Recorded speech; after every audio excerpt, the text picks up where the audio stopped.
Hello and welcome to the 14th episode of the Talking Wednesday podcast. I hope this week finds you well. I've got a bit of death in me today. He's My a voice little is bit going ill. slightly, yeah. I assume it's not the Rona. I think we're fine on that one, but it's I've got a bit of a cold somehow. I don't know how. I've not left my house other than to go to the shops when I absolutely had to, and I went on a walk through the park. Maybe it's because I went for a bit of a walk the other day. I went Do you to one of suffer the from hay parks. fever? Yeah, I Could do be hay get a bit fever. of that sometimes. Could be one of those. But anyway, if I am a bit groggily enjoying my raspy voice, that'll be a little bit That's of a new one. yeah, it would be a little bit of an additional rasp for you today. Hey, I should go and record some metal and we'll get the rasp in there. But I am Dexterity Box, joined as always by Punk Chef 41. How are you this week, my mate? Not too bad, mate. I'm ready for our therapy session on Sheffield Wednesday because it's starting to feel like that. It's starting to feel like we have a weekly therapy session to talk about how screwed we are. Say. It's not been a bad week, to be fair. It's nice that the weather's getting nicer so we can start doing stuff outside. Indeed, it'd be good. It'd safely. be good when we can actually meet again as well, when we're both double shotted and we can actually do something a bit more. God, that sounds like a gang thing. Don't say that again. Double shot the sound Oh, wrong. Yeah, okay, fair. I thought you were going somewhere else with that, but yeah. I was like, oh yeah, actually, no, that's not great, is it? But you went for the violence aspect. Fair enough. No reviews this week, so please leave us reviews. Would help. We had a lot, to be fair, last week, so please go and leave us nice audio reviews. Still want to build up our audio presence. Our YouTube presence is absolutely smashing it now. I think, obviously, this podcast, just if you are new here, it's mainly a Sheffield Wednesday news and speculation podcast. In the main term, when we are live, you know, we don't have access to the club, so we don't have friendships in the club at the minute. I mean, Punk's got some of them. We've got good contacts. We're always respectful to people, but it's not like we're on. You know, we don't have to worry about that, so we will always bring you it, and that's why today it's probably going to be a little bit of a harsh one because it's not been great recently. But that's the one. Speculation and news in the season. But what we do want to say, part of housekeeping, if there's any guests you really want on, let us know. But also, if you for some reason you've got a bit of a following on Twitter or any contacts or things like that, please do it respectfully. Please do it nicely. Yeah. But if you can get the attention of somebody like a Wednesday sort of great or something and get them to notice our podcast and ask them to come on, that would help us out too. But do it nicely. It's not like the Big P thing where we go, can you buy him a Big P shirt or something? Do you know what I mean? We've done that already. Patterson's probably never going to want to grace this podcast. But as I said, we are building it off the back of me and Jake. You know, we are building it off our opinions rather than guests. We made that from the start. That's what we wanted this podcast to be, and we appreciate the support so far, 14 episodes in. Thank you very much. And the thing is, we then got to rely on guests to be available. Leave with this, we can just go when. And to be fair, at the moment, there is a lot of Wednesday, not new, but stuff to talk about with what's going on with the club at the minute. It's been such a weird season that this was perfect time, really. Yeah, no, that's the thing. That's the way the format's going to work. We are going to look at guests. We are speaking to a couple of guests at the minute as well, which is probably going to be in May-ish. No, don't hold me to that, but we are talking about. We are going to do that, but we're going to do it we're going to do it differently. You know, I'm more interested in. I've got a very different style of things. Here's a guest we try and get. We get Royston Drenthe on to talk about his rap career. Yeah, definitely.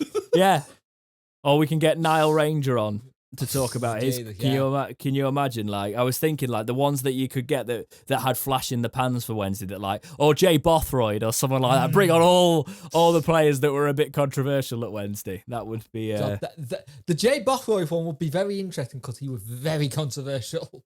Then you go and play in China. I wouldn't want him on here. Right, there's not many guests that I wouldn't want on here. Right, but Bothroyd would be one of them because the way he slated the club, nah. Wasn't good, was it? Not having that. Not having that. Okay, so we're going to jump right into it today. It shouldn't be too much of a long one. Famous last words. Yeah, we are going to talk a bit more about Darren Moore later on, but I will say just off the top of this podcast, get well soon, mate. It's a very rough one you're going through at the minute, and I hope you come out the other side stronger, mate. Take care of yourself. We will talk about Darren Moore as a topic and that later on, but get well soon. Recent matches for Sheffield Wednesday. Let's start with Swansea City, okay? We're recording this off the back of the Bristol City game, as often we do this on just after the match. But Swansea, how did you feel it went, Punk? It was a weird one because I don't think they added much to the game, but it was. I've got to say, I was building a wardrobe during this, so you are going to have to give us most of the actual in-depth detail. I forgot to ask. Is it still standing, or did it crumble like our defence? No, I didn't smash it. I did put on Twitter, I'm going to smash the wardrobe after we started conceding. But no, it is standing. If you want any flat pack furniture building, Dexter's your man.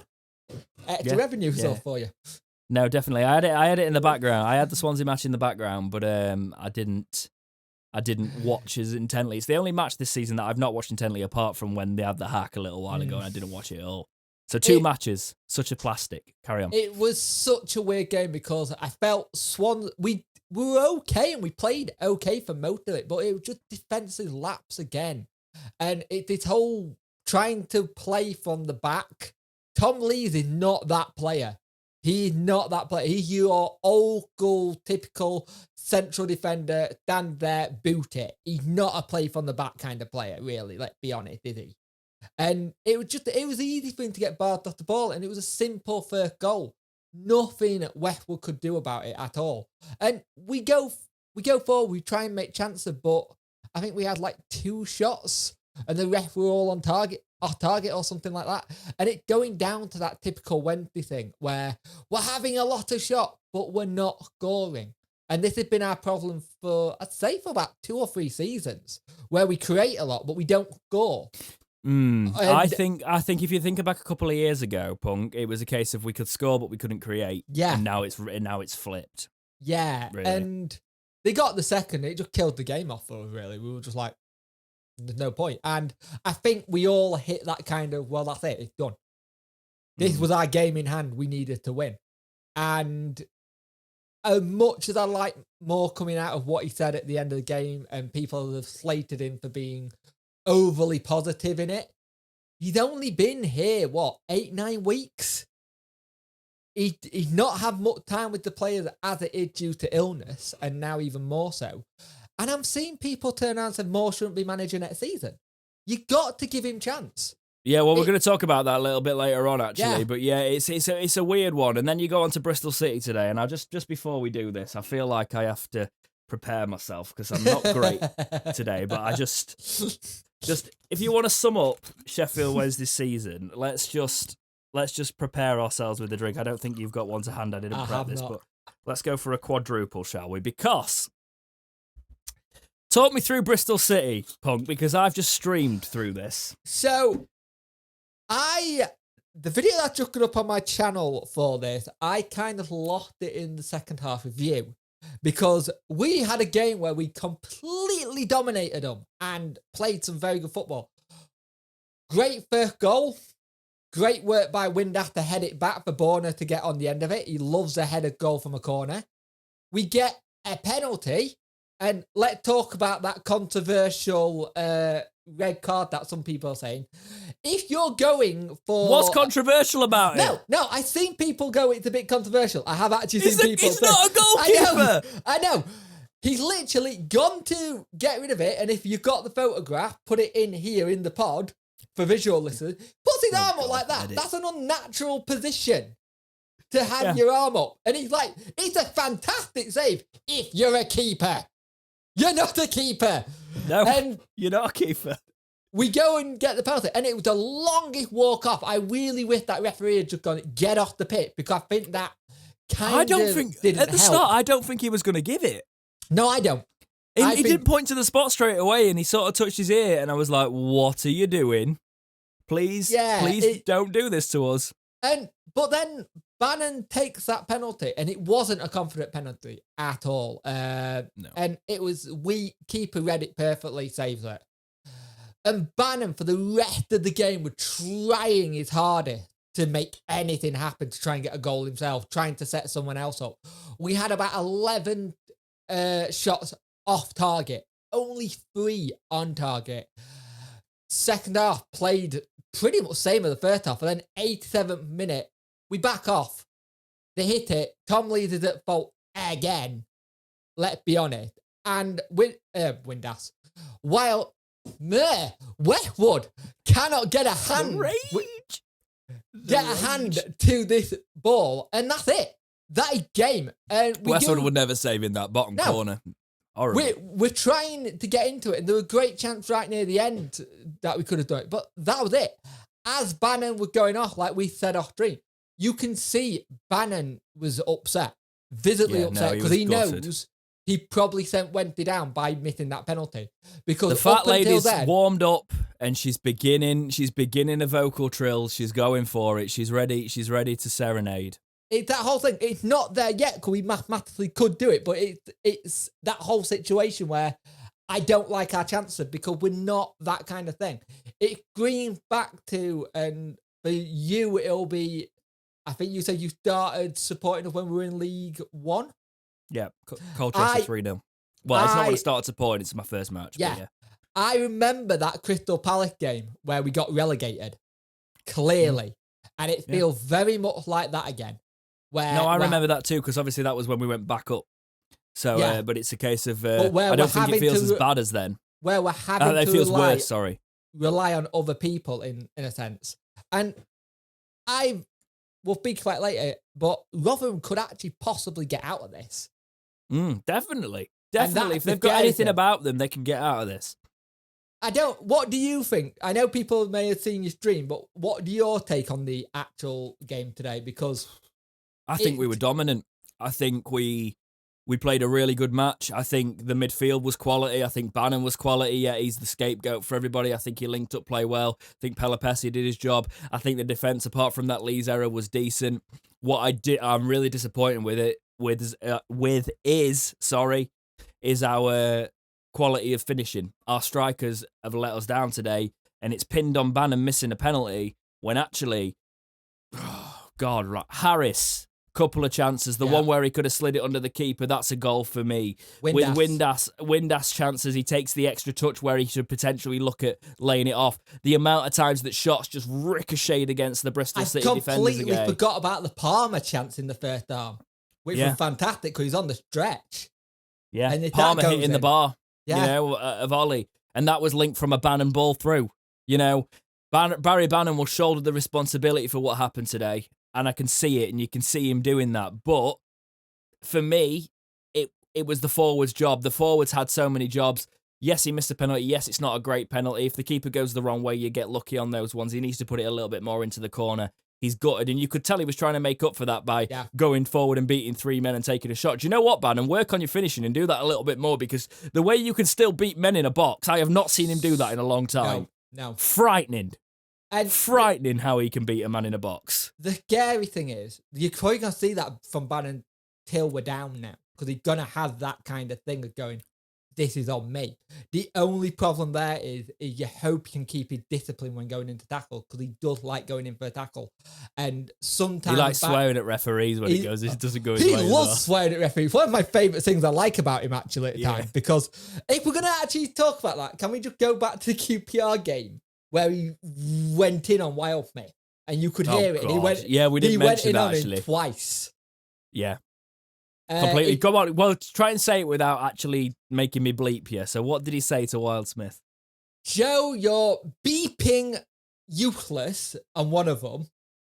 And then the other one was, for God's sake, Joe, you're... I think that's the best I can do without you trying to bleep me. Yeah. No, definitely. It was. If fans are there, you don't hear that. Because fans are not there, you heard every last word of it. He shrieked as well. It wasn't like just a shout. He shrieked. He sounded like an old Scottish housewife. He genuinely was so angry. It's so high pitched. No, but you know what I mean? Like the older ones that are screaming. He went so high pitched because he was furious. And that's I like that passion. You could see it today as well when there was a free kick and he just punched the ball to the ground. It's like, that's not a free kick. And with today, and anyone who says Bannon should go and does look at a team without Bannon in when we don't have him, where he's had injuries. but here's the counter argument. Here's the counter argument that people love. When Bannon's in the team, it's all about Bannon, and then it gets passed to Bannon, and then he passes backwards, and then he passes into the defence, and that's all Bannon does. Forgetting the fact that his through balls have been absolutely lethal this season, and I've not seen Bannon.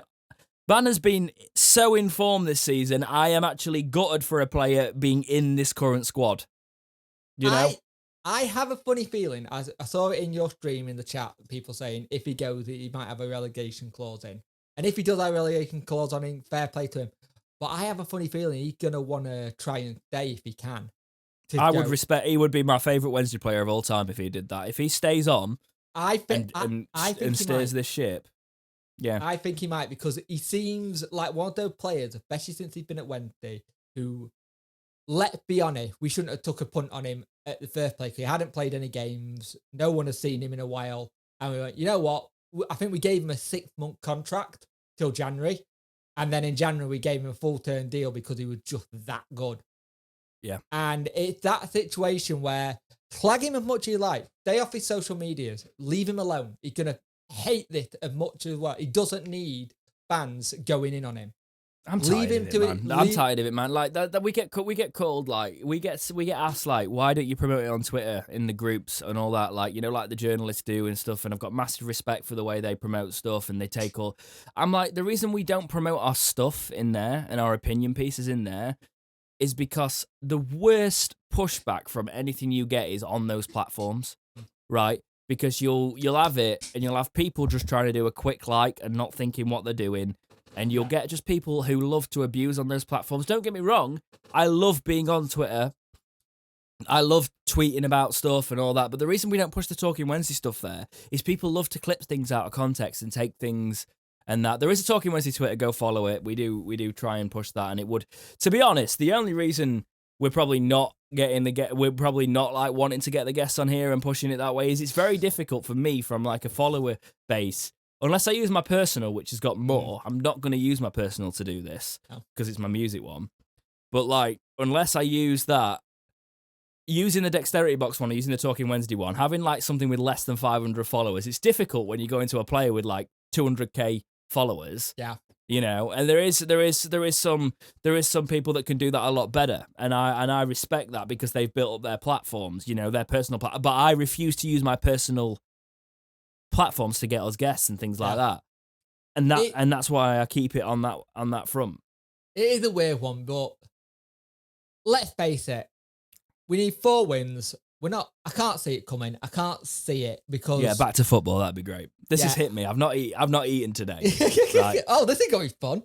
Yeah, I'm eating. I'm making pizza tonight, my friend. So no, you mean your other half is making pizza while you're no. No. I needed dough for 8 minutes yesterday, sir. Is it because you put the time and the effort in, you're making pizza? Yeah, well, here's the thing, right? I've got lockdown fat, and I need to fix lockdown fat. Because I'm also, the reason I got my shot in the priority group is because I've got some breathing issues occasionally, so my cardio's not up there, right? So I needed to make sure that I built my stuff up, and I'm trying to get my cardio back up because for me, being able to do like a 3K consistent was decent, you know, and I can't even run up the street at the minute. I need to build it all back up because lockdown's ruined me. But I still like food, right? There's not many joys left in this life, boys and girls, but food is one of them, right? You're younger than me. Give up. I don't want to give up pizza, right? Yeah. So I'm making a healthier pizza, so it's a thinner crust. It's the healthier stuff. I'm making it from scratch. I'm going to go down and blitz a lovely tomato sauce with it later. I think we had a cauliflower. We had a cauliflower baked pizza. It was lovely. Well, this pizza that I'm making, it should be just got under 100. I don't care. It should be about 100 calories per slice, right? Yeah. And maybe I'll do a cooking with Dexterity Box again, even though like my Skyrim brewing beer video got less views than it deserved because that was a masterpiece. Why don't we have a Dexterity pre-season as well as the players? Oh, right, where I have to exercise and kill myself. Because I can't do it. The wheezy boy in the corner, yeah, all right. Fair enough. No, definitely. Well, I was gonna do sort of like I was gonna do like Oh, this is when you're feeling like crap and you've got no motivation to do anything. I'm the same as you. I've got little, and I'm just trying really hard, and I'm finding. But you know what? I've not found the motivation in lockdown, lads. I've not found it. I've not found the thing to turn on the camera and go, look what I can do in a year. Because when the gyms are shut and you're not rich and you're sort of grafting for it, it is difficult. So if you've got a bit fat, lads, don't worry about it. Do you know what I mean? I've not got the motivation to go out and kill myself in the morning for a run. Do you know what I mean? Wait until you get to 30. I used to do this. Wait until you get to 30. Oh, you're so old. We're not in terms of age, we're 30, but you've just sounded so old. You've just done that wait until you get to a line. Right? I've got a few years on that, but I'm a wheezy. But I don't know where the podcast is going today. But this is what Sheffield Wednesday being so bad does to you. You just look for anything. Yeah. So okay. So Sheffield Wednesday, Bristol City 1-0, not a great result. We needed to win this. We couldn't do, and we got 4 games left? 5 games left? Yeah, and Derby and Forest are amongst that as well. Oh God, I've got that. Oh God, my uncle coming tomorrow, and he's a Forest fan. Crap. Oh, wonderful. Wonderful. I hope you've all got your Big P shirts on order at least. Yes. Bring some positivity in it. I want to. If you've got a Big P shirt, tag Dexterity Box, tag PugChef41 on Twitter. We love it. Also tag Callum Patterson. Just make him know this is a thing. I don't care anymore, right? Before I was like, maybe don't bother him. We might get him on the podcast eventually. He needs to know that he scored a very good volley and this is an actual thing. This is what happened. This is what happened now. It's a thing. I went and got my kilt. If you haven't seen it, I went and got my kilt and I lost you. I lost subscribers because you wore a kilt. Right? Apparently, some people can't stand Punk's legs. You know. To be fair, Punk can't stand his own legs. So, and I'm just saying, his wife approved it because his wife filmed it. Right? Yeah, she did. And can we just say she did a fantastic job? To be fair, wonderful. Also, you really weren't expecting me to do the whole dramatic. No, I wasn't. with the letterbox and all of that. Honestly, he sent me some footage of him in a kilt, and I was like, do you know what? Let's use my media background and make this. I literally sent it him, and all I got back was ha ha ha ha ha off, and that was it. So I thought, he found it funny, and then I got this thing like. He made it even funnier. No, we're trying to make the levity in this season because it's a tough one. I'm in a weird way. I'm really looking forward to our first summer on Talking Wednesday. I'm really looking forward to, even if we get relegated. I'm really looking forward. I think it can be busy. Yeah, I'm really looking forward to it because we're doing England as well. We're doing Talking England breakouts. I'm really looking forward to discussing prospects, discussing our rebuilds. Just getting you guys involved. And yes, we have heard people would like us to maybe do some video call-ins, things like that. Well, looking right. Too many football fans can be arse people, right? So we're not doing live call-ins. No. But then again, this is a pre-recorded hiccup. I'm really sorry. Pre-recorded podcast. I'm not cutting it out today. We're going raw, boys. We're going raw. Don't be wearing your Big P shirt, please. No. We are going to start doing stuff like that. Yeah. Our community is big for us. We do have the writings. We have already got filmings. the community coming in with community. We will say there is people that are under 16, 18 on this that listen to this podcast that we have said it is not suitable for you, even though this podcast isn't explicit, right? Yeah. We will not accept it from under 18-year-olds. Apologies. Okay, but nothing against you. You shouldn't be listening to it on my channel anyway. We try, even though this podcast is not explicit. Exactly. Some of my channel stuff is, and I've said it in the past. If you're going to listen to it on accounts that are you know what, I'm not your mother. But when we do the video with things in, we need to make sure that everything's above board, and part of that is the internet's a dangerous place, and we're about keeping people safe. I've always been about that. Right. Should we move on from the recent topics? That's 26 minutes into this podcast. It's probably not when we edit it, but still. So this is a bit more sensitive, and we're not going to go too in depth. We're not going to go too in depth with it. But this week we got the stuff about Darren Moore and his pneumonia and his blood clots on his lung. He's asthmatic. He's had my Sharona already when he was at Donny. then to be tested as positive again when he's at Wednesday. I think he got long form of it. And it doesn't sound good. And the thing is, people forget that pneumonia, I can't even say it, is a very silent killer. And once you get it, it's as much as people have gone in on him at times and stuff, and I've seen stuff and I don't agree with it. At the end of the day, let the man rest up. But credit to him, if he's ringing Jamie Smith every 10 minutes and Jamie Smith is having to turn around and go, shut up, rest, I can sort this. It shows that he's still got the passion here for us to do something. But let's just remember, a human life is worth more to me personally than my football club staying in the Championship. I just want to say as well, like, we've got somebody in our community, Joe, who lost his granddad to pneumonia. So this is obviously one of those things. We speak to Joe quite a bit. All the best, Joe. Wanted to say it on the podcast. Just make sure that that people that know Joe in our community, we are. Our thoughts are with you, mate. So take care. Yeah. Pneumonia for Darren Moore. You would hope he comes out the other side of this stronger. Obviously. Yeah. I've got to condemn this now, and there's a few people in our community that I've also got to condemn, and I'm going to lose subscribers for this. I don't care. Go for it. Stop having a go at Darren Moore over football matters in relation to COVID, right?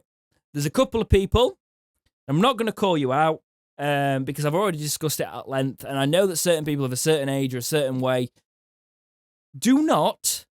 If Darren Moore's got COVID, there's a reason he's not on press conferences. There's a reason not. Do you know what it shows when you get into my comment section and you go, Darren Moore's not accountable for all of this? Why is he not doing this? Why is he not doing this? When he's out with COVID and you will not listen to reason, there is a point when you are being absolutely outrageous. Yeah. Right? You would not expect it from any other people out there.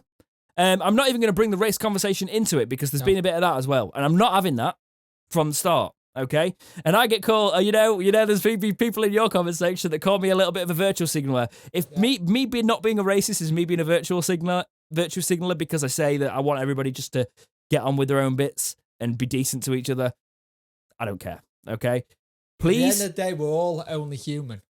Yeah, exactly. At the end of the day, the man at the minute is someone's dad, he's someone's husband, he's someone's son. If he needs to be in hospital to get better, leave him. So do not be that idiot in the comment section that says he should be doing more because he could still do virtual stuff, all of that. Let him rest. This is a human life. It goes beyond football. Yeah. Okay? Just wanted to say that. All our thoughts on the Talking Wednesday podcast, myself, humans, all of that, the humanity side of it. All the humans. I meant the humanity aspect. Yeah.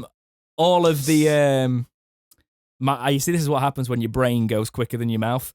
That's why I can't. All our thoughts, basically. It's because I didn't want to make it like the Talking Wednesday podcast. I didn't want it to sound like promo, basically. But no, everybody I've spoke to properly, thoughts are with Darren Moore. That's what I wanted to say. Okay, I wanted to say that properly. And hopefully next season, whatever league we're in, we can all be in the ground and we can actually just give that thanks ourselves as well. Yeah, definitely. I want to see. I would like to. It'd be gutting. Right. It's weird. We never saw Tony Pulis. No, it's a good one for pub. It's actually a good one for pub quizzes. Down the line, be like, which Sheffield Wednesday manager never got to be in front of fans during the season? Yeah, no, that's wait for it for a couple of years. That'll be in a pub quiz. I can guarantee it. Definitely. I ain't done a pub quiz in ages. Do you know why? Because I've been stuck in my house. Right. Okay, moving on. Reading trouble. Yep. This one is interesting. Reading financial fair play. Reading's accounts have been published for 2019-20. They've got a total loss accumulated of £138 million. Just let that sink in. 138 million and the loss is 38 million? Yep. Right, okay. Yep. And I think that is the accumulated over 3 years, but you'd have to check me on that one. Okay, so even that is still about 40-50 million over the top. Spending 211% of their turnover on wages, and they're getting in revenue, right? And last night put a dent in their promotion playoff, so they could be the next Sheffield Wednesday. You're welcome, Reading. So they I looked got into Jow, this. so As we all, exactly, and we've got 20% for selling apparently. So I looked into this a little bit more. I went all the way across to Berkshire Live, who were quoting Kieran Maguire. He's back. He's back. Quote, Panovic, I assume that's the owner. I think that's the owner of Reading. That is a very good pronunciation because I wouldn't have got that right first time. Well, we've established this now, my friend. Recently admitted that the club is under a transfer embargo from the English Football League, even though measures continue to be taken to balance the books, fans should not expect too much investment on new players. The impact of FFP means they've got very little room, said Maguire. They will be very close to the limit, and the actual trading losses over the last 3 seasons are quite high. Their pre-tax loss over the past 3 seasons was 93 million, which far exceeds the FFP limit, but they have sold the stadium. Generated money through some grants and other bits. Basically, if Reading don't get slapped by the EFL for this, you can tell there's a bias against Wednesday because... Call your lawyer. Yeah, Derby haven't been slapped for it. They're still under investigation. There's an interesting one with Derby. I believe, and I can't quote it, I believe Mel Morris is on the board of the EFL. Oh! Right. Okay. Why are you Barry Bannon all of a sudden? Yeah. Well, that's funny, isn't it? Because they delay it. Because if a 6-point deduction came in for Derby now, where would they be? That is a very good point. Let's have a look. They'd be in the relegation zone. I was being, petty. You're right. They would. Oh yeah, definitely. So it's funny because if Wednesday are the right, get this right. If Derby just stay up, right? Derby just stay up, and Wednesday would get those points to get round them if they had a points deduction. Then you look at it and you think there's a lawsuit there. The reason we bring this Reading thing is Reading are probably going to be the next Sheffield Wednesday, but I wanted to talk a little bit more about selling stadiums. Yeah, because Chancery got so much stick for selling the stadium, and that's a big thing with... I understand. I just want to say I'm not doing the young'un, you know nothing about football. I'm not doing that aspect of... How much are you drunk? You are? How much I'm fed up, mate. I've had enough. I'm unfiltered today. But you know, it's it's going to make for a fiery podcast, isn't it, my friend? Just a bit. But but that's the thing. We get it. Whenever you talk about the history of stuff, you forget that unlike a lot of people that obviously are talking to you about Wednesday, we've grown up through this. Yeah. You know, that's the difference we try and bring. We've grown up and we have felt all of this, and I have seen the historical effect of this club. It's been ingrained through my family, you know, and I understand the worry about selling your stadium and not owning it, and your owner owns the stadium. I understand people getting a bit worried looking at Coventry and stuff and going, hang on, what happens if he sells? PSA though, your owner's always owned your stadium. Yes.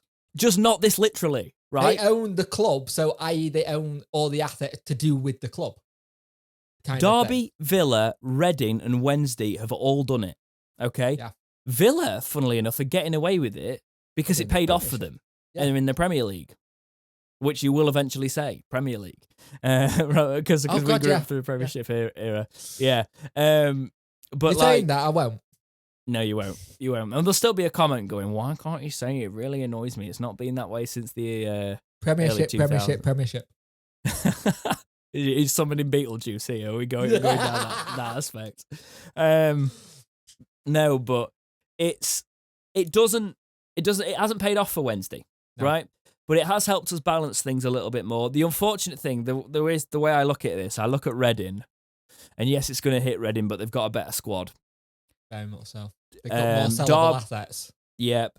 Derby, probably same sort of thing. You look at them; they've got sellable assets in it. They've got Rooney at the helm. It's kind of like looking like a Wednesday thing with Derby. It's backfiring. To be fair, we have more to talk about Derby later, so we'll save what I'm going to say later. Yeah. Or you can bring it forward. That's up to you. So let's put it this way then. So imagine if Alonso gets the club and we somehow manage to get out of it with it 2 points, and Derby on the last day of the season get relegated instead of us. Now, this whole bloke who wanted to buy us buys them, and he is promising them the world. And there is so much coming out at the minute. Like he's taking a leaf straight out of Chansiri's book in terms of the promises. When he was going for us, he had an agency website. That agency website can't be found. All those players that were on that agency website are now on No Sport Limited's agency website. Like, I don't think you can transfer it over that easily. And his agency website went down very quickly after he left us, kind of thing. So be very careful, Derby, because there's more things that keep coming out that doesn't seem good. And I know a lot of Derby and they've also fans sold their stadium. They sold their stadium before this. So do we know in the deal, did they buy the stadium back with it? Is that this is what we're saying? Is the kind of topic of this is selling stadiums the way forward? You know, as well, because if more clubs are doing it. It's paid off. My argument is probably no. Because it's only paid off for Villa here. It's the gamble. It's the Wolves gamble again. And yes, a lot of their players were on loan. You made that very clear as well. Because, we know they were on loan, but they were also big loan fees. They were big wages. They were going to, they had to get it right. Yeah. And there was some of them where, what you're forgetting in there is some of them, there was agreements to buy these players. Yeah. There was all of that in there. So the only one it's paid for out of Derby, Reading and Wednesday, the only ones it's paid off for so far is Villa. Reading look likely to fall off this promotion push, and it would be interesting to see what happens with Reading. Yeah, it's one of the interesting things I'm looking at the league. So it's more than likely going to be us down and Rotherham or whoever, because that's so tight, it's unbelievable. Sheffield United down. Barnsley could go up. Barnsley have been really good this season since they changed their manager. Funny enough, at the same time, we needed to change our manager, and Darren Moore was linked with the job at Barnsley at that point. So too much, too little, too late. It shows you how getting the right man in early and making an appointment early helps. And it kind of this goes on really well to our next subject, actually. Yeah, because right. Is Darren Moore's job safe? Right, and I find it ridiculous that we're even asking this at this stage. It's mental. It's absolutely mental. But then again, I think people have got the short-term mentality of Tony Pulis lasted 9 games sort of thing. Yes, but it was also absolutely diabolical, and he seemed to cause quite a lot of There was a unrest. reason why that lasted short-term. Okay, right. This is taken from the Star. Okay, quote, many suggesting he could be central to a long-term strategy at Hillsborough. There has yet been no conversation about his future with Owl's owner, Chansiri, he told the Star. As with previous managers, the length and terms of Moore's contract are a closely guarded secret at S6. Quote, the reason we've not had a conversation about next season is that it's all still to play for this season, and I won't lift my head at all with that, he said.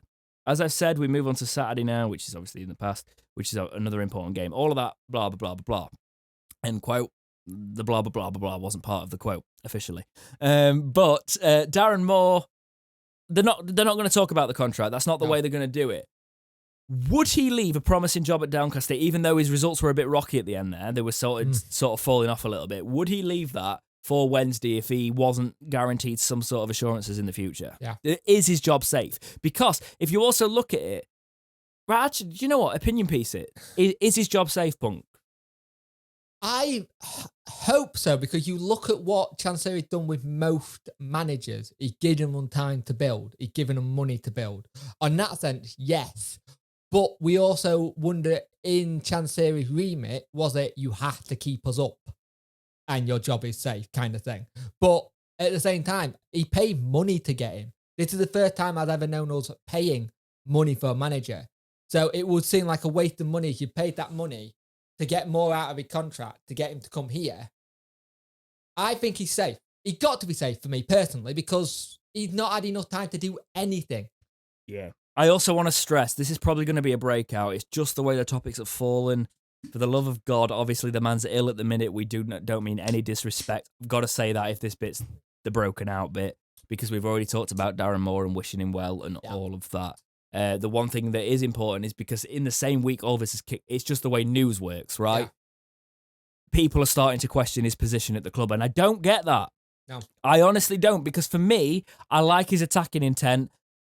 This season it's just the players. Where you get that from his pro, because he basically said, I haven't talked about next season because he doesn't know what's going on next season. I have a funny feeling Moore's either on a 2-year deal or a rolling contract.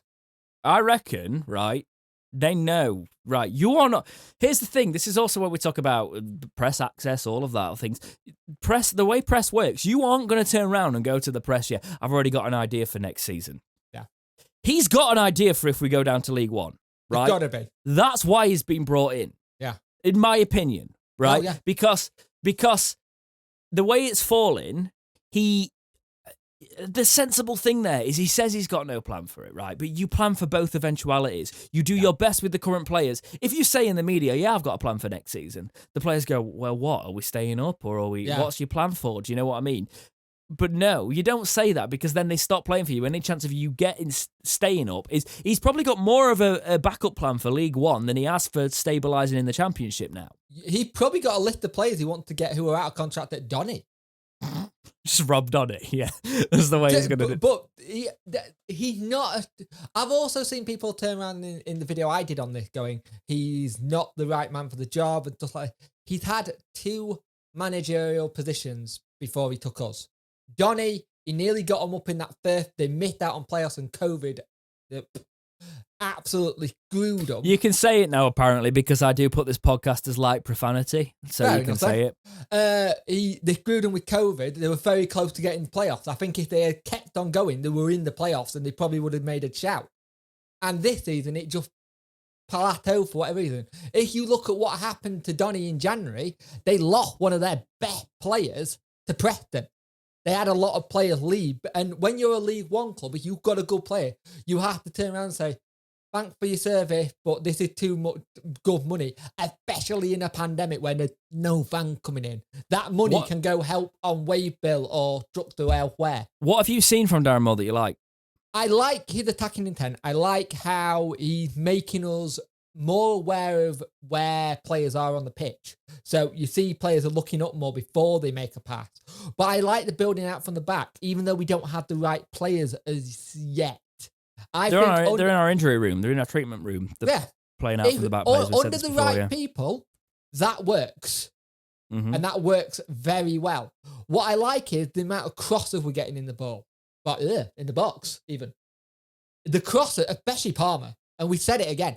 Palmer can cross a ball, and what has Liam Palmer become this season? Like this past few matches, he's been electric. He's been really solid, and I have no doubt if he's offered a new contract, he'll sign it. He's also not out of contract. Oh no, he got another year, hasn't he? Mm-hmm. I keep forgetting. So it's fine though. So that's fine. Yeah, no worries. But it's a very what gets me is that people are judging more on 8 weeks, 9 weeks he's been in. Yeah, and yet again, people will go the Pulis argument, but he's won more. Darren Moore's won more. Right, and people go, well, Jamie Smith got the 5-0 win. It's still Darren Moore's side, it's still the way it's going. But also you've got to take that into the negatives where we've lost and we've not had Darren Moore there. But the positive from that is, yes, if you had Darren Moore on the sidelines, there's probably a little bit more motivation there. But I like the tactics. I like the attacking emphasis. I think the modern game requires playing out from the back. It'd be very interesting to see if that worked in League One. He'll make the squad younger. Because that's what he did Darren Moore should be given a chance. Well. Yeah. Darren Moore should be given a chance. If we gave Gary Monk a year or so, roughly, you could have given Darren Moore. If we gave Josh Lukai as long as we did, you got to give him a chance. That's the one for me. That's the one for me because I also feel like I'm not Monk's biggest fan, but I also actually do respect what he was trying to do because if you remember a lot of the performances under Monk, they were decent. The results. It's this team. Controversially, you put a different team, a different set of players under Gary Monk, and he probably does well. Yeah. And that's the thing. And I think that's going to be the case of I don't want to judge more on with the same players. I want to let him build his team a little bit. So for me, his job's safe. I think the same's for you. And the other thing is you look at any manager that was going to get this job was always going to struggle when you haven't had a solid back four all season. Look at how many times we've had to change goalkeeper, centre-back, left-back. That back four's not been solid all season. The only bit that's probably been solid is having Bannon and maybe Palmer playing of the out-and-out kind of playing. And I think this is the one season where Bannon's not picked up many injuries. So definitely. You put Iorta, you put Dunkley in there, and that's my 2 before we got Hutchin in that position, or you put Iorta where Hutch used to play and Hutch at the back. You've got a good format there to build on. And that's the other thing. You've got the likes of Iorta. if he stays, but I think he'll come back from injury. And I think the thing is, I think he'll come back because I think there'll be too many clubs that will want to see what he's like after injury because it's a big injury. Yeah, I was thinking the same thing. Same minds. Yeah, Darren Moore to stay for me. Yeah, so, myself, same.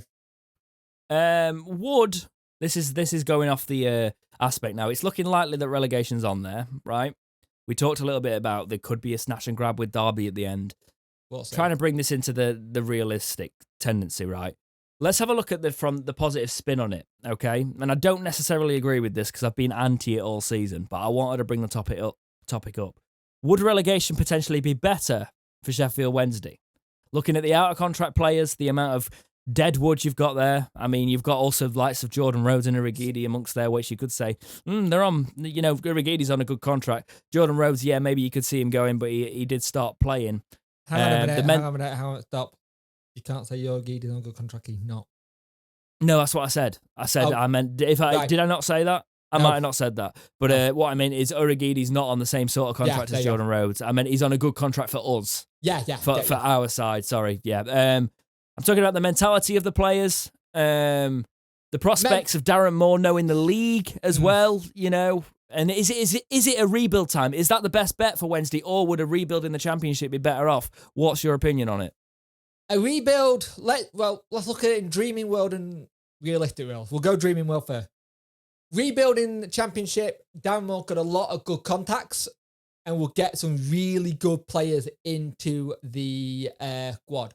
He will be able to get some Premiership players like a Jane Garner at Watford Forest, that kind of thing, who could come in. And you would see some of those out-of-contract players stay, but I would think he would want to put his own stamp on because we still got a lot of players who are from the Carlos era at the club, and it needs to be changed because we haven't done it. But if you go on a realistic thing, the only downside with rebuilding in League One is the TV money. That's it, really, because you'll get younger fighting players in League One because I have seen that League One players do tend to be a little bit younger and they seem to want to push through that kind of barrier to go and make things. Because a League One player does well for half the season, he gets to move in January to Championship, maybe Premiership. It's a good move. Playing devil's advocate here is there is still a stigma in League One, and I get this, is that players that feel like they're Premier League players but will settle for the Championship would never go for League One because that's accepting that they're probably lower end Championship League One standard. Whereas players that feel like they can kick on to the Premier League settle in the Championship. Yes and with no. The way modern, because the Championship's like a more modern style of football now. League One's still got the traditional English roots, but look at the Ivan Championship's Toney. a mini. Yeah, he could have gone to Championship and he went to League One. He went to build, and that building. No, but he's now at what you're saying though. He's at the top end. But he was at Newcastle. He was on the books of Newcastle, the youngster. Left. Yeah. Went and relearned a game in League One and got that. Yeah, I'm not necessarily talking about youngsters there. I'm talking about players. Right, let's look at the out-of-contract players. So the likes of like Harris probably thinks he's Championship standard. Fair play. I get what you mean, yeah. You know, Jordan Rhodes probably still thinks he's got enough for a top-end Championship club, even though he's not shown it consistently. Urigidi's now played at Championship level. Probably won't sign a League One contract because he feels like he deserves to stay at that level, despite never having Championship experience before that. Right? Kieran Westwood still thinks he's a Championship keeper. Actually, probably is, in fairness to him. It's who else? There's loads. There's absolutely loads. Kachunga probably still thinks he was released from Huddersfield. He was with Huddersfield when they were a Premier League side. I'm not dropping to League One. Why would I sign a new contract? There's so much of it. Yet this team is still not performing in the Championship. Why not make a name for yourself in League One? I'm not saying we should necessarily re-sign players, by the way. I think we should get them off the wage bill. Tom Lee's for me as well. He's not... Mate, you could go, like, he's probably on too many wages for us, and he's got a mistake in him in the Championship, so why don't you get rid and bring a centre-back who's going to stay with us through our rebuild? There's a lot of players... Like, it goes back to that whole thing. There's a lot of players who should have been turned around and gone when we had chance to do rebuild in Championship, and we didn't for whatever reason it is. We'll never find out the real reasons of it because I don't think it will happen. I don't think someone will come out and say. People have started to talk about little bits about contracts and stuff, but at the same time, it's very difficult to sell Wednesday in the League One to some of these players. There's some players who will be like, yep, I'm on board, fine. Because they'll know as long as they're getting played week in, week out and they're getting paid, they're not bothered. You know what I mean? But there'll be the likes of Windass is one that I'm wondering, will he kind of go, well, I'm not playing in League One, I'm gone. You know what I mean? I think I think that's a bit shady if he does that. Mm. And if for whatever reason the players are watching this in a hotel on an away day because they're very self-critical, and I understand that, actually. I do understand that side of it. I know there's some players that do watch the fan things that think they never watch. But it's I will say for Windass, he's a good player, but he needs to prove himself a little bit more, because he's part of the chances he's missed this season could be the be all or the end all for Wednesday staying up. I think he owes us something. Also, I remember, think he owes us some goals. There's not going to be as much money as people think for contract next season. There's going to be so many clubs cutting wage bill due to the pandemic. I don't think Windass needs to be chopped off either, because if you think about it, I think this is what I was saying. I was getting into a bit of a conversation about this on stream about this year's recruitment, and so many people think we're still signing. Too many people still think we're signing players on the first couple of years of Chan Series deal, right? We're not doing that anymore with wages. So players we have signed recently, you can imagine that we can probably keep hold of them in League One and build and help them integrate into a team of young and hungry players. So Windass is probably amongst that. Yes, if we can get a couple of million for him, why not? But nobody's going to pay a couple of million for him because he's been too inconsistent in the Championship. So what's the point? He feels like one of those players who's probably going to come into his form later on in his career. Kind of thing. And to be fair, if Windass wants any support, he's got the best person behind him, his dad. People are loving playing under Darren Moore at the minute as well, which is what I'm saying. You get the right personalities in here. You look at what he said, you can tell he kind of enjoying working under Darren Moore. I think the manager is now the right manager for some of the players. It's a man manager, and it's like putting an arm around them and saying stuff and giving them that kind of boost. And I think that said, if we get relegated, I'm a little bit more funny about, like, I don't want Rhodes on the wage bill anymore. I don't want Lees on there. I don't want Kachunga on there. I don't think I think we can look elsewhere now. I'm getting a little bit more like, right, let's just cut it off now, because there's something. I don't know what the rot is at the core of this club, but there's something there. So if we've got a way of getting rid of quite a few players and rebuilding it a bit, keep hold of your essentials. Literally, probably Irigidi and Westwood are the only ones I'm really caring about now. A lot of people are making an argument for Hutchinson. I can kind of see that in League One. I understand that. To be fair, Hutch will probably sign a new contract if he's offered one, because obviously he didn't do that well in Cyprus and he came back. Kind of thing. Sheffield Wednesday are the only club in the top 5 divisions of English football who are yet to win a single point after falling behind in a game this season. The only one of 114 teams. Something needs to be done about that, which is potentially why I wanted to ask, would relegation be better for Wednesday? Is that provoking a rebuild? Potentially. There is that potential there. But also it's a case of, this is the thing, in League One you get a little bit more breathing room to bring players in and look for a long-term strategy to come back up. Yes, you do miss out on the TV money, but the pressure of staying in the Championship, you can also rebuild really well in the Championship, let a lot of those out-of-contract players go and bring in the right ones. But if it's going to take time, is it better being in a league where it's potentially a little bit easier if you keep hold of some of your current players and you build on that? I will be interested to see what Darren Moore does behind the scene, because Donny just lost their recruitment manager. Yes, they have a recruitment manager kind of thing to Aston Villa. And apparently it was something that Moore liked. So I'm wondering if that's going to be something that's brought in. Because I think Darren Moore, with the contacts he knows and the kind of way Donny built something there, they are very good at building stuff, Donny, and just not quite getting there. And they're not a club that got good funds. And no disrespect to any Don and Catarella fans, I just know that from fact. So I think if you get someone in there to do like a recruitment, I like how Jake dances around his sources. He's like, I'm a puppet on a string.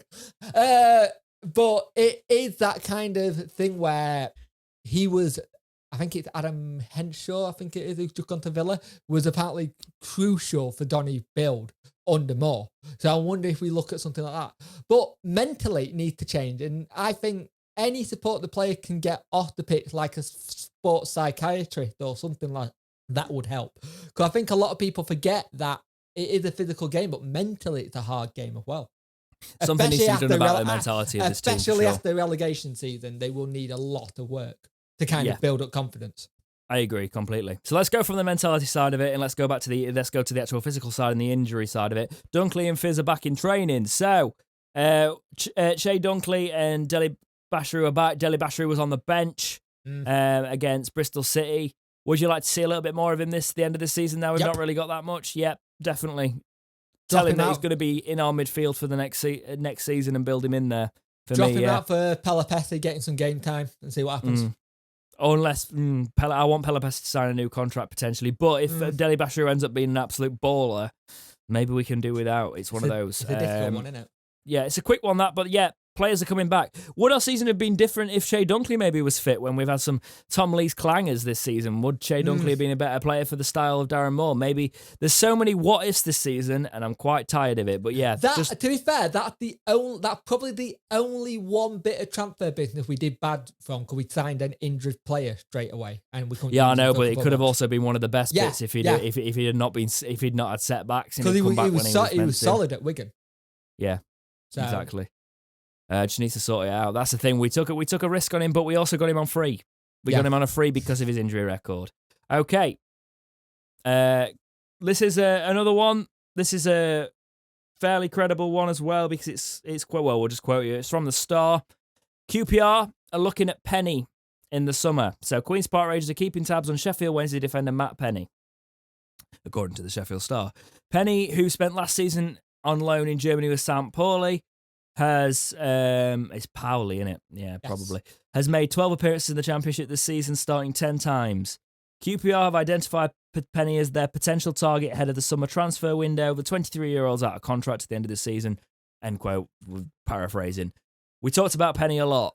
Could you see this happening? Could you see him going to QPR, the team that built us 4-1, but seem to like a very mid-table Championship side? Could you see this being a move for him? I can see it, because it'll give him the football. It's what they wants, because I think he wants the ones who wouldn't want to go down to League One.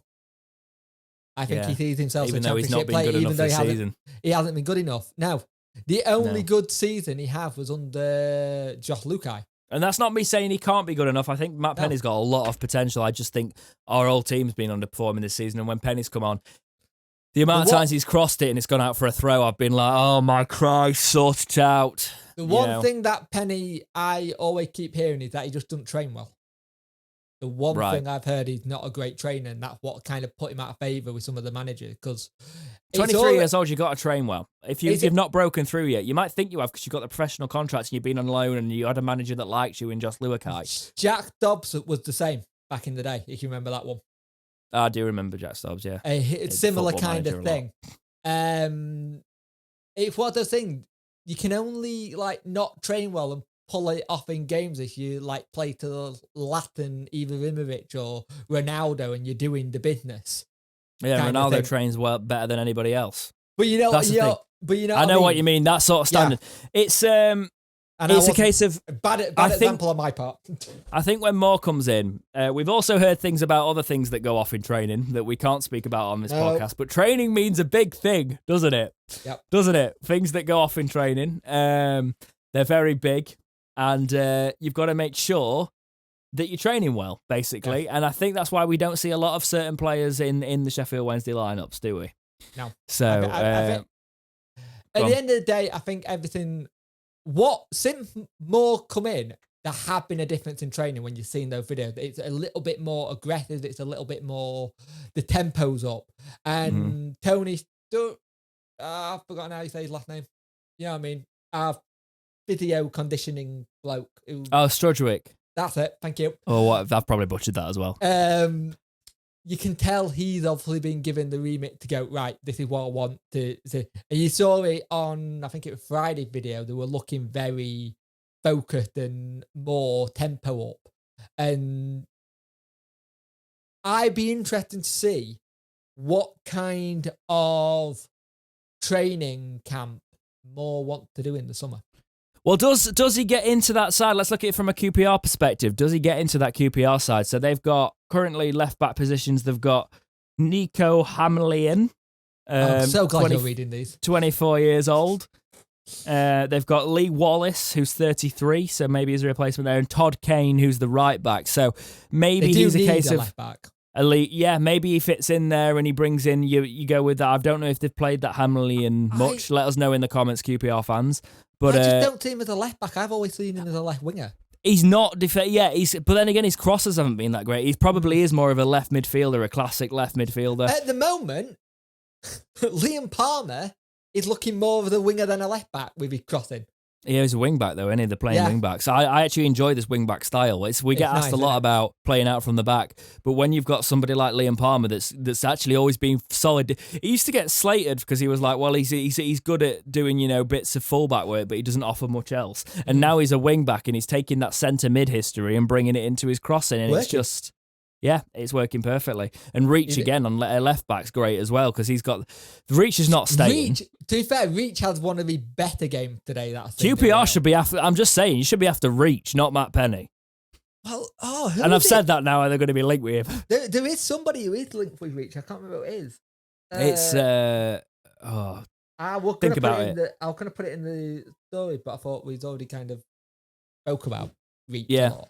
But I think it would probably be a decent signing for the future for QPR. But I also think if Matt Penny's going to get some time in the Sheffield Wednesday side, it's going to be in League One. Yes. So if you want to play for Sheffield Wednesday, stay with them in League One. That's the way it's going to work there. The one thing Darren Moore is very good at doing, he's very good at using youth and working with the youth to get them to where it needs to be. And I think that's where we're going forward. We have an academy that we've neglected to use for God knows how many years. It has done my head in every season, week in, week out, that we had academy players and we just let them go. And I think the one who plays for Gillingham now is an ex-Wendy one who's scoring for fun. Yes, I know that's League One there, but what would happen if we put him in early? Well, it's the thing with Matt Penny. I'm not as fussed as I am about probably Iragidi going, and I was annoyed at. To be honest, the Shaw thing I've completely changed my mind on now. He's not been great when he's played for us actually. So Celtic have been stuck with the player there more so. I do want to say, as a Wednesday fan, I do obviously want to also not dunk on someone too much. No. But it's a case we wish in looking at Craig, just bad time for you to do it at the time of the season. Yeah, exactly. And the worst time for it as well is the fact that you've not played well for Wednesday since it's been the case. So it does feel like you were looking for a move there. Possibly not your intention, but it's the way it's ended up playing out. Matt Penny, if he wants to prove himself for Wednesday, sign a contract, go in League One. But I could see us releasing him. It's one definitely. I'm sat on the fence with at the minute. I'm not really arsed either way. Okay, that's it for the news this week. We're going on to community topics.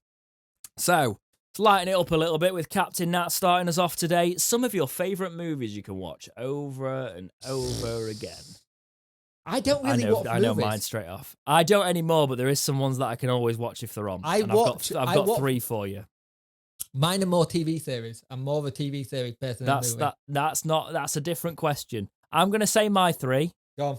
And then you can go for yours. Right, okay. So, I love Back to the Future, specifically Back to the Future 2. Absolute classic of a film. Can watch it over and over and over again. I've actually got a DeLorean from Back to the Future 2 up there. Not a real DeLorean, obviously. I want a real DeLorean. If someone wants to gift me a DeLorean, please. So you can go back in time and start this season again. Yeah. Yeah, well, it would be ideal, wouldn't it? But yeah, I've got the pops for all the Back to the Future ones, pretty much. I've got a lot of Back to the Future stuff. I can watch it over and over again. I think 2's the best, though, because I think it's sort of like the sequel that's better than the first one. Makes it more interesting, flying cars, all of that. Yeah. Really cool. It's the fact it's set in 2015 and they've got flying cars as well. You can't not love that. The other one is I've got 2 films from the same actor coming up. So the next one is Beverly Hills Cop. Yep, Eddie Murphy. Again, Beverly Hills Cop 2, I think, is the best one. Yep. Because it's, again, the idea that the sequel is absolutely quality. And I can watch that whenever it's on. They are probably my favourite films in existence. Right. So, I've had time to think. I also like Coming to America. That was my third one. Oh. I have not seen the remake of that yet. I've not watched the second one yet. I will. I'm very careful about watching second. My mum used to like. I probably watched those films a little bit too young, but my mum really got me into 80s films and like I really liked that. I think mid-80s was a great time for cinema, and it made me want to go into a lot of the profession I was in the arts industry. So my first one is Mighty Ducks. Absolutely love that movie. I've got a big thing about like underdog kind of teams stuff. I've not seen it. You've not seen Mighty Ducks? I've not seen it. Have you got Disney Plus? Yeah. Get it? It's on. Oh, talking of Disney Plus, do you remember the Dinosaurs TV show? Not the mama. With the little dinosaur. Go watch it. It's hilarious. No. Oh God, I was thinking you were going on for Land Before Time then. I was like, that was tragic enough. I don't think that was Disney. Oh, no, that was horrible. Love Mighty Ducks. I kind of like the series, but I have always liked that. The other one is Con Air. Con Air's a good film. I love Con Air because it got so many one-liners, and it's one of those films where Nicolas Cage is so bad in it, it makes the film. Con Air's actually a really good film. It's there's so many films. I like Bunny. I like a lot of the Marvel films. I left Terminator 2 out. I really enjoyed it. Sequels. It's sequels that Terminator 2 is like, I've watched that film so many times. Now, my first one, a lot of people, they've done it so many times. I love the Punisher film with Tom Jane. I'm a huge Punisher fan. Not seen that one. I've watched the Tom's TV series. Loved the stuff, but it always got slated because it came out at like really bad time. It was a film that John Travolta did for like just for the cash. And don't get me wrong, he played a really good person, but it was like, if he just had he's better in Hairspray as a woman. Yeah, pretty much. Yeah, John Travolta's great in that sort of stuff. It's brilliant. Okay, thank you for that, Captain. Now, yes, by the way, when we said we wanted random community topics as well as serious ones, this is what we wanted because we want to make the podcast very homely for people in these times. Right. So, next one is from Bob123. What is both of your favourite match day pub/rituals? You can go first with this one. So, mine is weird because when I go to matches, I normally go on my own. And I normally sit in Hill Park looking at the stadium. And it's not like a little prayer, but I'm like, first of all, I go, can I stay conscious for the entire game? Because that is a thing for me, if you didn't know. Staying actually conscious is a slight nightmare, and it kind of helps with, like, walking and stuff. So sometimes... I can't remember which game it was. There was a game and literally there is definitely going to be a podcast where we do like a Christmas special in person or something, and you like go unconscious on me, and I've got no idea what to do. That's going to happen. Yeah. If you didn't know, a little backstory, I've got something called functional neurological disorder. I'm smiling, by the way. I just realised I'm smiling at your... I'm not. I was just generally smiling. And I looked at myself in the monitor and I was like, this looks sinister. So basically what it is, it replicates epileptic seizure, but it's not an epileptic seizure. But I have about 15 to 60 of these a day. And they are debilitating. And one of the reasons I can't go to many matches that much, because... paying 40 quid for a game I'm only going to see about 3 to 4 minutes of isn't good value for money. But my end of the game, it's normally I go in Raw Springs and just sit down, have a pint and find anyone who recognised me 9 times at a time. Mine is, it's going to shock you, I don't do the pub. We gigged quite a lot at the Shaky when we used to be... we used to do it. To be honest, actually, I think the Shaky before lockdown was the last place I played a guitar live. Which is weird because the Shake is one of those that have we got the tiny violin or music? There you go back. But it's a laugh. It's always a good thing because it's a proper Wednesday pub as well, obviously. But I don't do it on match days. I go and see my nan on match days. Oh, I know. That's lovely. So I don't live near the ground. And you're not getting any more information on the internet about that. Yep. That's all you're getting. But I go and see my nan on match days, and then I go to the match.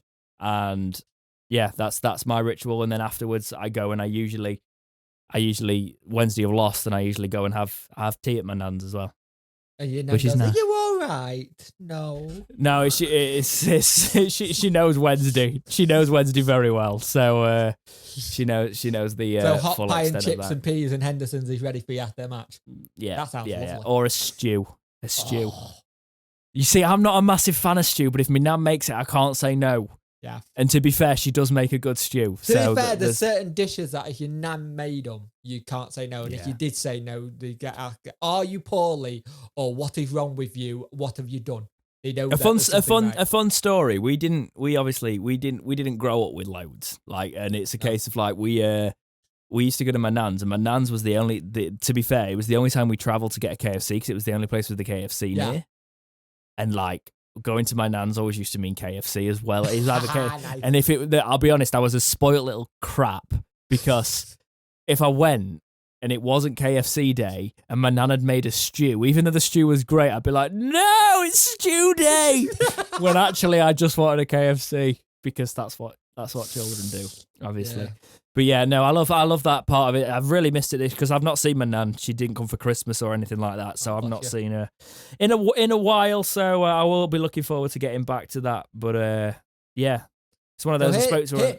Here's the thing: if you see that, leave him alone. He's visiting his nan. Pretty much. Yeah, I've got a story about that for off the podcast. Actually, something to do with this channel and my nan. So that we'll do that at some point. Maybe tell it down the line. The next topic, thank you for that, Bob, is from Phil Carpenter. Again, we're using Phil.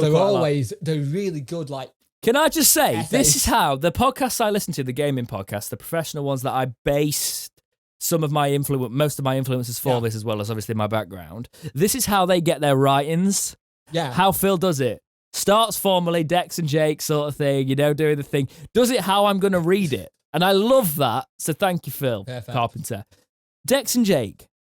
Hi, guys. Following our recent run of poor form and judging by the comments on social media, I think it's fair to say the jury is still out on Darren Moore. Spoke a little bit about that earlier, as to whether he's the right fit for us. This got me thinking, and I know it's going to be dependent on your age and how long you've supported the Owls, etc. But who do you think has been our best manager over the years? Maybe even our top 10. We're not going to go into that. We might do a top 10 or Wednesday manager at some point. We're going to just go. Could be a summer job, that. We're paraphrasing this bit, basically, because he goes, I would probably go with Howard Wilkinson, an ex-player, tough as all boots, played some good football under management, had a win ratio of 44.71%, that's good, over 255 games, and loved this club. Kept us going through tough times as a chairman, saved us from administration, brought in Mandaric in 2010 to help us secure our future going forward. That's backfired, by the way. Just saying that. A lot of people don't realise that that has backfired. Just saying, remember, Milan hasn't got the best history. He's only really got... Milan topic for the summer. It's coming. When he cleared out our debts and purchased the club for £1, we desperately need some of that passion again now. Looking forward to your thoughts. Basically, he was asking us what manager could get us out of this mess. And I'll be honest with you, Phil. Nobody. No. Currently, the past few matches, like, you could say a Dave Jones style run, like we did in League One, to pull us out of this. That Dave Jones style run was built on a Gary Megson team that was fighting for Gary Megson. We all know the story of Megson signing players. So why did they play better under Dave Jones then? Just giving you the counter argument to that. True. And don't get me wrong, Dave Jones just started to do my nutting when we were in the Championship. But like that first run was decent. I think. Oh, go on. Weird. We both went, I think, at the same time. We did. For me, Karloff, really, because it's the only kind of glimpse of getting Premiership I ever got. Being a Wednesday fan, because when I don't think anyone gets us out of this though. The current situation, who gets us out of it? That's what I'm asking. Who gets us out? Do you think anybody can get out of it? No, God no. No. Take it back 2 matches. Take it back to the Cardiff 5-0. I'll tell you what, that's a bit more realistic. Cardiff 5-0. Potentially a Megson could drag you through it, make you terrified. But Darren Moore, for me, is as good as Megson was on paper in terms of what he can bring to it. Well, actually, that's a lie. That is a lie. I'm sorry. I won't do it again because Gary Megson's got had a hell of a CV and stuff. But fun fact, Darren Moore probably a motivator. To Gary Megson on a very daily basis. That's true. That is true. Because I think he may have signed him. There is definitely a relationship there. But yeah, it's a difficult one, Phil. I don't think anybody could claw us out of this mess now, mate. The players are clearly, they've had 4 different managers, 6 in the dugout this season, and none of them have got us out of it. At the end of the day, it's a difficult season, and everyone will go, it's the manager's fault and all this kind of. Yeah, but the manager can't kick the balls. The manager can only set a team up so much. So more and more, it feels more like it's on the. Yeah, players. exactly. He set us up for. It's just the team can't finish the dinner at the minute, and that's been the issue. So the last topic for the community this week is from John Gallagher. I've just had a baby boy. Congratulations. I said boy, like some strange person, but he's just had a baby boy, and he's wondering, do I buy him a Sheffield Wednesday kit? And his mum is a Tottenham fan and she wants a Spurs kit. Now you've got the biggest two bottling teams in history there, so go with either one, John. Don't know whether I want to put him through it, what I've been through over the years. I like Spurs. Same. I like Harry Kane. If I picked a Prem team, it'd probably be Spurs. They are my Prem team. Yeah, same. So this is difficult. I don't really have a Prem team sort of thing, but I do like Spurs. Yeah. I'm gonna say Wednesday might be cheaper, but probably not. Spurs is probably cheaper. I think, John, you've only got one duty here, and that is put him through the misery that we've had. No. There's another way you could do it to make it fun. 2 teddy bears, one with a Wednesday shirt, one with a Spurs shirt. Whichever one it goes towards, and you can't use a favourite teddy bear, that's cheating. You can tell I'm a dad and I've done this. Whichever one it goes towards is the team it supports. My children aren't allowed to support other teams when I have children, though. They have to suffer through what I've suffered through, and that's probably bad parenting on my part. To be fair, my little happens. First shirt with a Wednesday shirt, so she's a Wednesday fan. John, you're a Wednesday fan. You've got put your foot down. Have the argument with the mum, right? If she doesn't really care about it, you've got a little Wednesday fan, right? Yeah. But also, actually, where you what I will tell you is, right, hang on. I don't care. Where you're based is interesting as well. Yeah. Because depending where you're based, depending on what matches you can get to. To be honest, if the kid's really going to be into football, I would probably say at this stage, give them the Spurs life. Right. No, but what I don't want you to do... What's your kid be into water polo? Don't let them be a plastic. Right? Yeah. And I'm calling out my mate Adam, who's not going to watch this, right? He's not a plastic, by the way. Right? He's my best friend. Right? And he's a Liverpool fan because he really liked Michael Owen, but he still looks out for Leeds' results because his dad's a massive Leeds fan. So that's the way it went. It's this similar situation. But I still call him a plastic when he looks out for Leeds results because he also looks out for Wednesday results because he's my best mate. Like I look out for Liverpool results for him. Yeah. Right? He's not a plastic. He's a diehard Liverpool fan. However, don't let your child become one of those that's like, oh, well, she can be both. She can't. No, one of them. Right? I hate it. So many people my age support Man United because they did really well when they were young, but they're also Wednesday fans. It's off. Pick one. It's like when... Pick one. I have one on Twitter the other day saying, when we go down, which team are you going to support? Wednesday. I saw this as well. I'm like, are you 12? Wednesday, like I did last 2 times in League One, mate. I started in League One. Started from the bottom and now we're going back to the bottom. Oh, God. Right, yeah. Pick whatever you want for your child. Just maybe don't cause a domestic. Remember, you have a new child. I tell you what, maybe let the child pick. Yeah.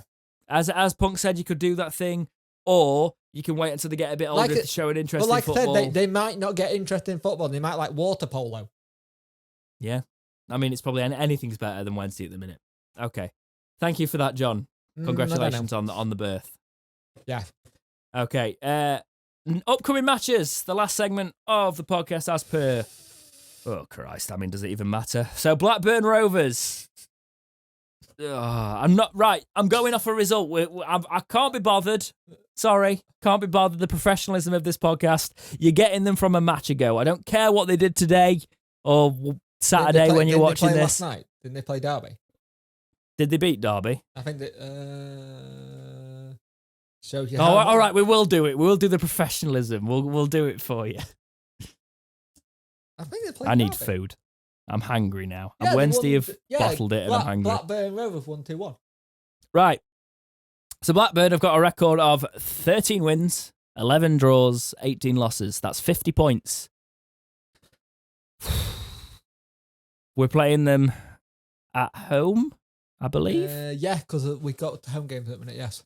25. They have got their away record. Were they playing Derby away? They were at home, I believe. Right, so their away record is 20. Their home record is 25 points. Their away record is 22 points. They've scored over 52 goals this season, and conceded 47. 48 with the Derby result. So the last match was that Derby result. Before that, it was a 2-2 draw with Cardiff City. Their top scorer is Adam Armstrong with 21 goals. God, I used to sign him on FIFA all the time. Yeah, I still sign him. He's like such a potential. It's done, lads. We're going to struggle to get a draw against Blackburn. We're probably going to get a draw from that one. Yeah, it's going to be difficult. Then we've got Borough. Yet again, it's Neil Warnock. That's all you need to say. It's Neil Warnock. They've got a weird record. 57. He will want to beat us to make sure we're in League One. Come on, that's all you need to say. They've got either 57, 58, or 60 points, depending on what happened in their last match.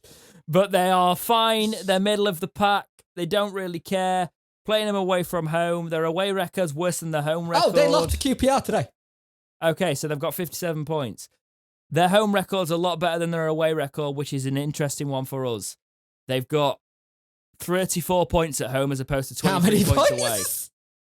34 points, I don't know what I said. 34 points at home as opposed to the away record of 23 points. They've scored 48 goals, 45 conceded, so their difference is not great. They lost to Barnsley as well. Yeah, they've not got many top scorers. Duncan Watmore has got 7 goals for them and Assombalonga's on 5. They're not great this season, but watch Wednesday lose to them as well. It's going to be rough. Next season is probably the We Are Mathematically Relegated podcast, which is going to hurt. Don't mean next, but it's going to be one that next season. Next podcast, sorry, yeah. So please watch and join in the misery with us. We'll probably raise a glass to Wednesday's demise. I may have a drink on that one, yeah. Like the sinking of the Titanic, yeah. It's been rough. Just look after yourself, people. Remember, football is only a game and life is more important. It's in the game. Indeed. Oh, look after yourselves. Look after yourselves, and we'll see you in the next episode of Talking Wednesday. See you later.